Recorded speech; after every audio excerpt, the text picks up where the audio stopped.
A propósito de esa tarde que hablaba Mandy, cuando los montoneros se fueron de la plaza, Perón dio la vuelta y entró al despacho principal, al que daba al balcón.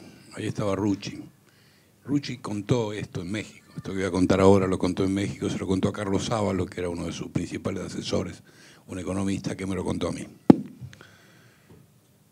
Le puso la mano en el hombro a Gelbar, Perón le puso la mano en el hombro a Gelbar y le dijo: se fueron los muchachos. Y le cayó un lagrimón, según cuenta Gelbar. O sea que así de contradictorio fue. Bueno, un detallito nomás.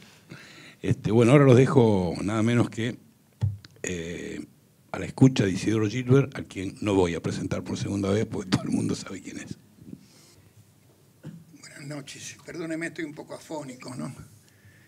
El trabajo de las chicas nadras es, lo digo con términos precisos, excelente. Y vale la pena leerlo con atención. Es en principio un trabajo académico, hecho con esa concepción, recogiendo los instrumentos de la lingüística, de la historia, de todo aquello que permite ir desglosando de cada número para darle coherencia en la historia, las vivencias que van sintiendo con el acontecer histórico que Vidal ha relatado sucintamente y del cual yo no voy a insistir. En ese sentido, un libro que yo había tenido en mis manos en un momento, no tal cual, que intenté publicarlo en Sudamericana, no fue comprendido el valor que tenía y que yo siento que tiene, y que a mí me surge de una nueva lectura, que es casi una crónica de una decepción. Es una crónica de un equívoco entre una muchachada fenomenal que viene a irrumpir en la vida política en forma impetuosa, a cambiar, a colocar a la Argentina en la gran política internacional, como fue la aparición de Montoneros, que ninguna fuerza había colocado, había permitido. Pero es cuando uno lee todo nuevamente, uno tiene obviamente opiniones previas sobre el acontecer argentino, es una crónica de una decepción. Una decepción porque el Perón imaginado en el descamisado no es el Perón real. El Perón imaginado por Montoneros no era el Perón real. Esto no habla mal de Perón. No significa negar el papel histórico de Perón, sino de la mirada equivocada de un sector de la juventud que tuvo con él jefe del movimiento político más importante de la historia de Argentina y que aún sigue pesando y determinando los rumbos de este país. Y es también una crónica de ir explicando lo inexplicable en cada situación, como el cerco que teóricamente o presumiblemente había instalado José Leo Perrega, personaje que aparece como el gran enemigo en las crónicas semanales de la revista. Es, digamos, la manera de explicarle a la muchachada multitudinaria de lo que estaba ocurriendo, pero que no podían dar una explicación porque las ilusiones que se habían generado sobre el líder del movimiento más importante no correspondían a sus propias interpretaciones de la realidad.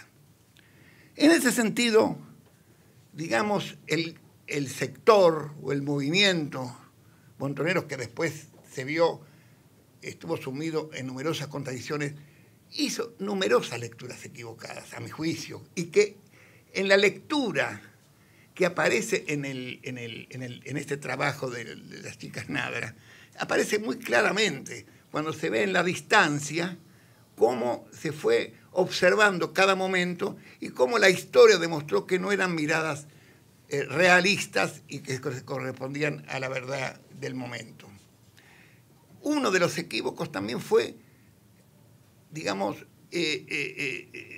como lo dicen las muchachas, de que se extrae de la lectura la ideología sustentada por Montoneros, que la definen ellas como nacionalista, antiimperialista, lo que corresponde a la realidad, pero que lo asumían también como propios su espejo mirando a la Revolución Cubana, similar a, ellos creían, al movimiento que habían pergeniado impetuosamente.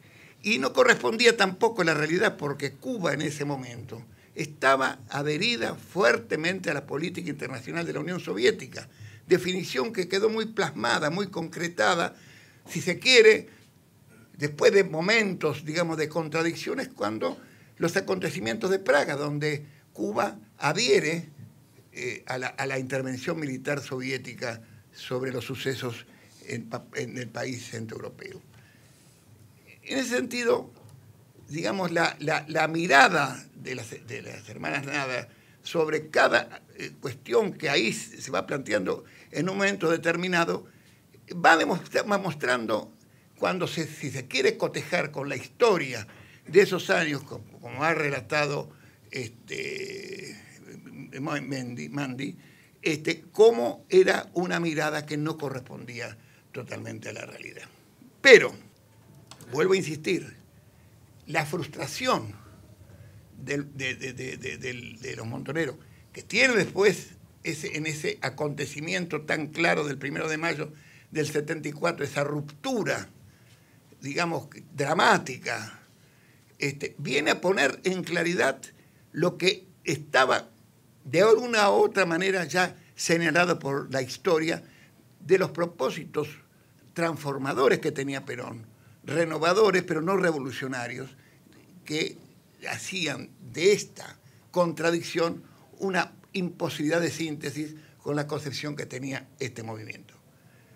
A mí me parece también que resalta en este trabajo la endeblez ideológica, a mi juicio, del sector en que estamos tratando, pero que es propio del crecimiento impetuoso en un momento histórico muy breve, cuando pensamos que el nacimiento histórico de Montoneros en 1970 con el caso Aramburu, teniendo precedentes, como bien lo cuenta Lanusse en su historia sobre este sector, que para el año 73, cuando viene Perón, han pasado solamente 3 años y se convierte no solamente en un momento de peso fundamental en la política del país, sino que también trasciende internacionalmente y logra tener publicaciones, edificios, aparato de seguridad, todo lo que corresponde a un movimiento revolucionario que a otros sectores,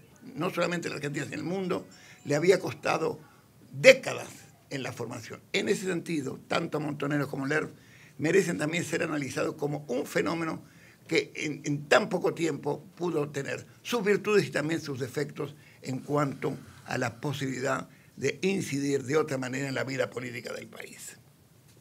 Yo quiero decir finalmente que la historia contemporánea, digamos que tan importante en lo que el papel que jugaron la JP y Montoneros vino a poner un papel clave en la vida del país, ha tenido muchas publicaciones. Podemos, desde el trabajo de Gillespie sobre Montoneros hasta trabajos, digamos, más recientes, La vida de Firmenich, Los setentistas, podríamos hacer una larga lista.